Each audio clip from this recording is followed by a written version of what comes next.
Seperti kita ketahui bersama, Kabupaten Aceh Timur merupakan salah satu daerah dengan risiko tinggi terhadap bencana. Setiap tahunnya, daerah kita tidak luput dari ancaman bencana yang mengakibatkan gangguan terhadap kehidupan dan penghidupan masyarakat, merusak infrastruktur, serta menimbulkan kerugian pada sektor ekonomi dan mata pencaharian. Sepanjang tahun 2025, Kabupaten Aceh Timur telah mengalami berbagai kejadian bencana, antara lain angin kencang sebanyak 3 kali, abrasi pantai 1 kali, tanah longsor 2 kali, dan kebakaran permukiman sebanyak 52 kali. Dari keseluruhan kejadian tersebut, tercatat sebanyak 270 keluarga atau 1070 jiwa terdampak. Oleh karena itu, kegiatan apel ini bukanlah seremonial belaka. Ini adalah bentuk kesiapsiagaan nyata kita semua dalam menghadapi ancaman bencana tersebut, terutama bencana hidrometeorologi seperti banjir, tanah longsor, angin puting beliung, dan gelombang pasang yang potensi kejadiannya semakin meningkat seiring datangnya musim penghujan. BMKG telah mengeluarkan peringatan terhadap potensi bencana hidrometeorologi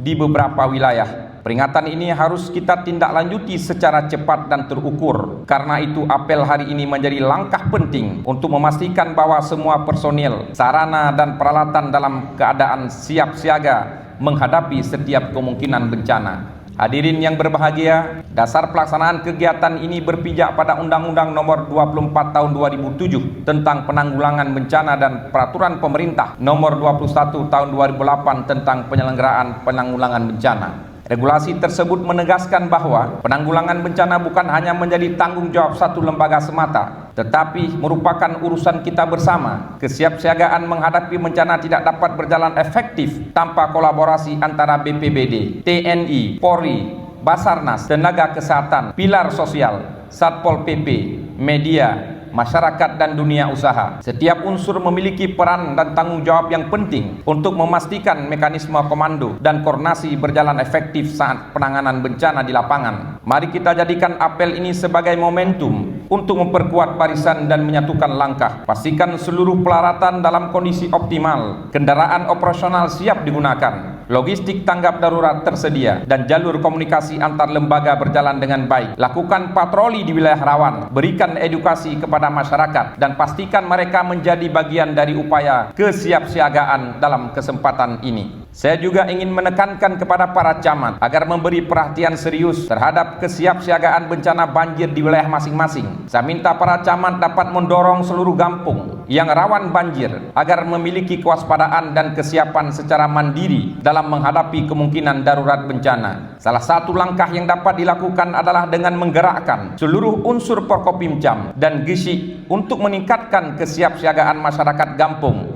melalui beberapa tindakan sederhana namun penting, antaranya melakukan gotong royong, membersihkan saluran air parit dan drainase, memantau informasi cuaca di BMKG secara berkala, menyiapkan relawan, peralatan dan anggaran tanggap darurat, menentukan jalur dan titik evakuasi serta lokasi pengungsian yang aman, memantau tinggi muka air sungai dan segera melaporkan potensi banjir, melakukan koordinasi intensif dengan Babinsa dan Babinkan Tipmas serta melibatkan masyarakat dalam upaya kesiapsiagaan, menyampaikan laporan cepat terkait korban pengungsi dan kerusakan kepada BPBD jika bencana terjadi. Langkah-langkah tersebut merupakan bagian dari upaya kita membangun kemandirian dan ketangguhan kampung agar masyarakat mampu bertindak cepat dan tepat ketika bencana datang. Demikian amanat ini yang dapat saya sampaikan, namun terkhusus kepada teman-teman BPBD, teman-teman perhubungan, dan teman-teman pemadam kebakaran. Saya mendapatkan laporan ada beberapa kendala pekerjaan penanganan bencana tanggap darurat di lapangan, baik dalam bentuk rescue maupun lainnya. Pertama, menyangkut dengan fasilitas peralatan kendaraan yang kita miliki saat ini.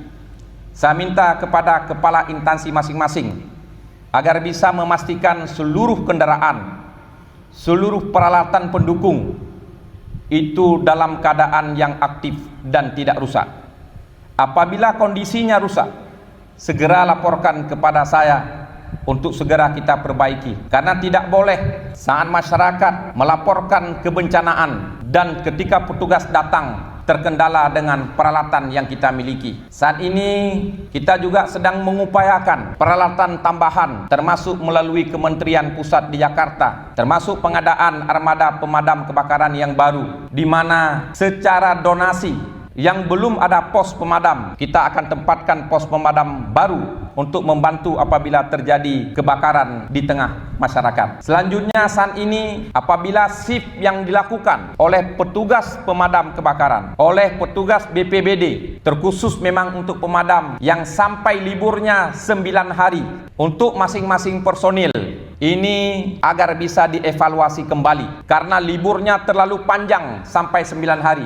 Nanti kepala BPBD dapat melaporkan kepada saya agar untuk direvisi proses shift dari 9 hari itu bisa 6 hari libur. Dan mekanisme shift juga harus dirubah. Shiftnya jika masuk jam 8, maka pergantian itu jam 7 malam. Dari jam 7 malam dilanjutkan dengan personil lainnya sampai ke pagi besok. Dan mekanisme roker dimanfaatkan dengan baik. Semua personil yang ada dilibatkan secara aktif, baik yang ASN maupun yang P3K. Saya juga sedang mengkaji untuk kebutuhan insentif termasuk biaya tambahan makan dan minum sesuai dengan kemampuan keuangan daerah bagi teman-teman pemadam kebakaran, BPBD, Satpol PP, dan perhubungan. Jikapun anggaran tidak memadai nantinya, maka seluruh personil yang bergerak pada insiden bencana itu yang akan didahulukan pemberian insentif atau uang makan minumnya yang akan ditambah oleh pemerintah nantinya. Maka ke depan jangan ada alasan kepada kita semua untuk terlambat, untuk abai, untuk lalai dalam memberikan pertolongan kepada masyarakat yang membutuhkan. Jikapun ada calling call dari masyarakat yang mengabarkan ada insiden kebakaran, segeralah bertindak dengan berkoordinasi. Apabila satu armada tidak memadai, silakan meminta bantuan kepada pos yang lain, terutama yang kasusnya kebakaran. Begitu juga dengan insiden yang selama ini banyak laporan dari masyarakat bahwa banyak warga yang karam di sungai, di laut, dan di anak sungai. Ini juga untuk mendapatkan perhatian dan respon cepat dari kita semua. Karena pada kondisi tersebut, keluarga daripada korban dalam kondisi yang sangat panik. Kitalah harapan daripada mereka yang menjadi penolong. Segera turunkan apakah speedboat, segera turunkan personil, segera koordinasi dengan masyarakat setempat, dengan para relawan dan juga dengan para tokoh masyarakat serta Forkopimcam di lokasi kejadian dimaksud. Demikian Bapak Ibu sekalian, semoga apa yang saya sampaikan tadi, kita semua dalam menghadapi bencana ini, termasuk menghadapi musim penghujan, tetap siap siaga menerima laporan dari masyarakat dan bertindak dengan cepat. Demikian amanat ini. Terima kasih atas dukungan kepada semua pihak yang telah berkontribusi dalam kegiatan ini. Semoga kerja keras dan komitmen yang ditunjukkan selama ini menjadi amal bakti kita untuk peningkatan penyelenggaraan penanggulangan bencana di Kabupaten Aceh Timur tercinta. Saya juga menyampaikan apresiasi yang tinggi kepada seluruh pihak yang selama ini telah berkontribusi aktif dalam penanggulangan bencana di daerah kita. Dedikasi dan pengabdian saudara sekalian merupakan wujud nyata semangat kemanusiaan dan pengabdian kepada masyarakat. Semoga Allah Subhanahu wa taala senantiasa melimpahkan rahmat dan hidayahnya kepada Kabupaten Aceh Timur serta keberkahan pada semua upaya yang telah kita lakukan. Amin ya Allah, amin ya rabbal alamin. Terima kasih atas segala perhatian. Mohon maaf atas segala kekurangan. Wallahu muwaffiq ila aqwamit thariq. Wassalamualaikum warahmatullahi wabarakatuh.